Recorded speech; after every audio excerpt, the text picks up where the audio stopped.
Chapter 8 Queen Coo-ee-oh. Princess Ozma considered the situation gravely. Then she tied her handkerchief to her wand and, standing at the water's edge, waved the handkerchief like a flag as a signal.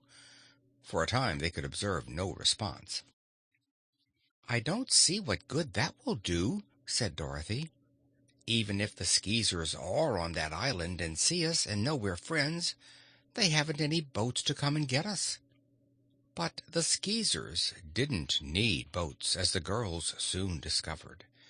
For on a sudden an opening appeared at the base of the palace, and from the opening came a slender shaft of steel, reaching out slowly but steadily across the water in the direction of the place where they stood.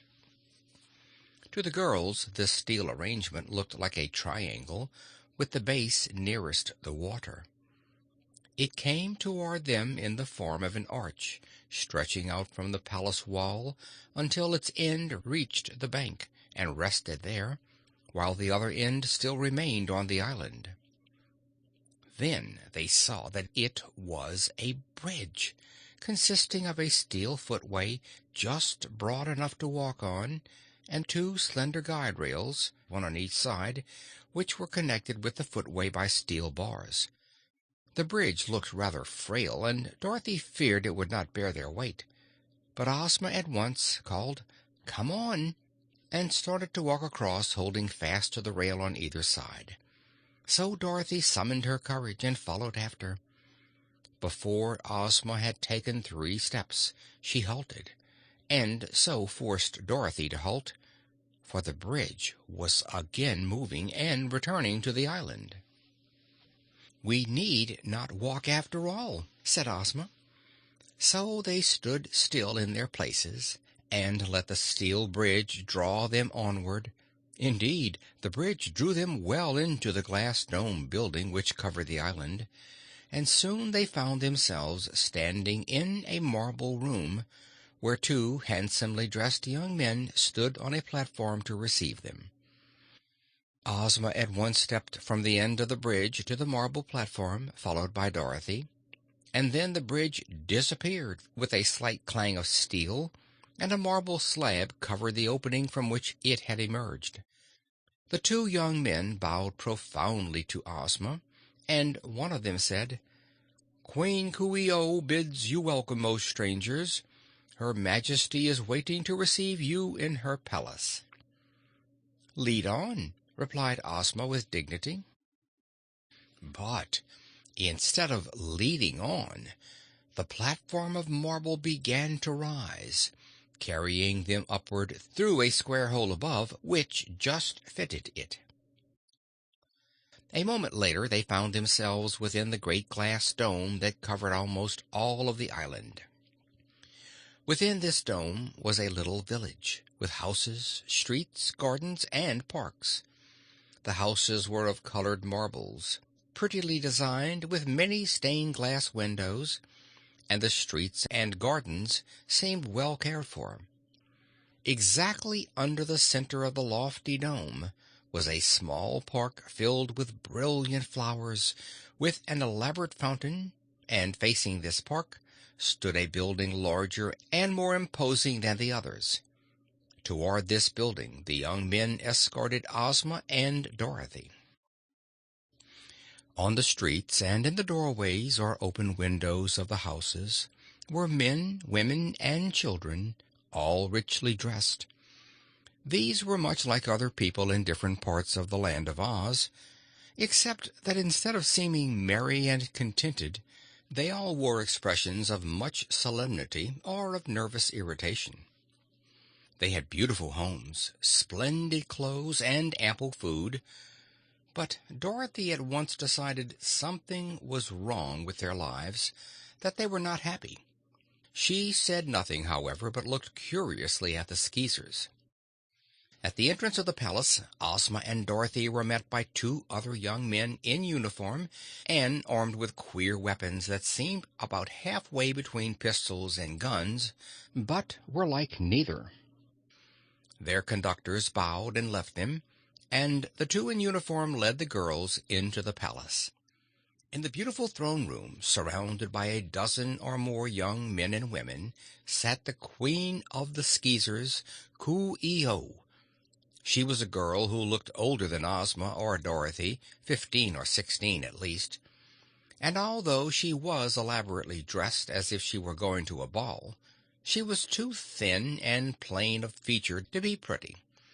But evidently Queen Coo-ee-oh did not realize this fact, for her air and manner betrayed her as proud and haughty and with a high regard for her own importance.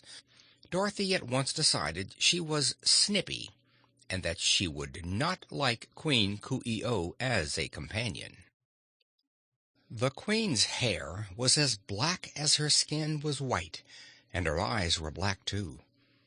The eyes, as she calmly examined Ozma and Dorothy, had a suspicious and unfriendly look in them, but she said quietly, "I know who you are, for I have consulted my magic oracle, which told me that one calls herself Princess Ozma, the ruler of all the land of Oz, and the other is Princess Dorothy of Oz, who came from a country called Kansas. I know nothing of the land of Oz, and I know nothing of Kansas." "Why, this is the land of Oz!" cried Dorothy. "It's a part of the land of Oz anyhow, whether you know it or not." "Oh, indeed!" answered Queen Coo-ee-oh scornfully. "I suppose you will claim next that this Princess Ozma, ruling the land of Oz, rules me?" "Of course," returned Dorothy. "There's no doubt of it." The Queen turned to Ozma. "Do you dare make such a claim?" she asked. By this time Ozma had made up her mind as to the character of this haughty and disdainful creature, whose self-pride evidently led her to believe herself superior to all others. "I did not come here to quarrel with your Majesty," said the girl ruler of Oz quietly. "What and who I am is well established, and my authority comes from the Fairy Queen Lurline, of whose band I was a member when Lurline made all Oz a fairyland. There are several countries and several different peoples in this broad land, each of which has its separate rulers, kings, emperors, and queens. But all these render obedience to my laws and acknowledge me as the supreme ruler." "If other kings and queens are fools, that does not interest me in the least," replied Coo-ee-oh disdainfully. "In the land of the Skeezers, I alone am supreme. You are impudent to think I would defer to you or to anyone else." "Let us not speak of this now, please," answered Ozma. "Your island is in danger, for a powerful foe is preparing to destroy it." "Pah! The Flatheads! I do not fear them." "Their supreme dictator is a sorcerer." "My magic is greater than his. Let the Flatheads come. They will never return to their barren mountain top. I will see to that." Ozma did not like this attitude, for it meant that the Skeezers were eager to fight the Flatheads, and Ozma's object in coming here was to prevent fighting and induce the two quarrelsome neighbors to make peace. She was also greatly disappointed in Coo-ee-oh, for the reports of Sudik had led her to imagine the Queen more just and honorable than were the Flatheads. Indeed, Ozma reflected that the girl might be better at heart than her self-pride and overbearing manner indicated, and in any event it would be wise not to antagonize her, but to try to win her friendship. "I do not like wars, Your Majesty," said Ozma. "In the Emerald City, where I rule thousands of people, and in the countries near to the Emerald City, where thousands more acknowledge my rule, there is no army at all, because there is no quarreling and no need to fight. If differences arise between my people, they come to me, and I judge the cases and award justice to all. So when I learned there might be war between two faraway people of Oz, I came here to settle the dispute and adjust the quarrel." "No one asked you to come," declared Queen Coo-ee-oh. "It is my business to settle this dispute, not yours.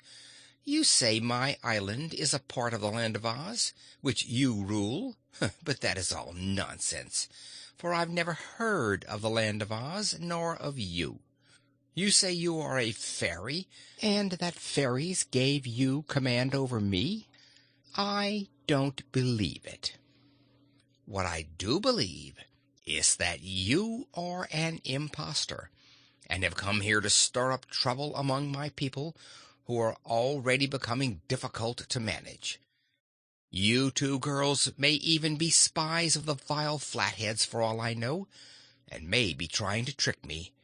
But understand this," she added, proudly rising from her jeweled throne to confront them. "I have magic powers greater than any fairy possesses, and greater than any Flathead possesses. I am a Crumbic Witch, the only Crumbic Witch in the world, and I fear the magic of no other creature that exists. You say you rule thousands. I rule 101 Skeezers, but every one of them trembles at my word.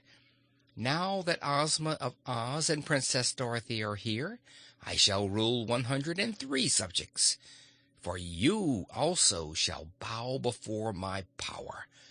More than that, in ruling you, I also rule the thousands you say you rule." Dorothy was very indignant at this speech. "I've got a pink kitten that sometimes talks like that," she said, "but after I give her a good whipping, she doesn't think she's so high and mighty after all. If you only knew who Ozma is, you'd be scared to death to talk to her like that." Queen Coo-ee-oh gave the girl a supercilious look. Then she turned again to Ozma. "I happen to know," said she, "that the Flatheads intend to attack us tomorrow, but we are ready for them. Until the battle is over, I shall keep you two strangers prisoners on my island, from which there is no chance for you to escape." She turned and looked around the band of courtiers who stood silently around her throne. "Lady Aurex," she continued, singling out one of the young women, "take these children to your house and care for them, giving them food and lodging. You may allow them to wander anywhere under the great dome, for they are harmless. After I have attended to the Flatheads, I will consider what next to do with these foolish girls." She resumed her seat, and the Lady Aurex bowed low and said in a humble manner, "I obey your Majesty's commands." Then to Ozma and Dorothy she added, "Follow me," and turned to leave the throne room. Dorothy looked to see what Ozma would do. To her surprise, and a little to her disappointment, Ozma turned and followed Lady Aurex. So Dorothy trailed after them, but not without giving a parting, haughty look toward Queen Coo-ee-oh, who had her face turned the other way and did not see the disapproving look. End of chapter 8.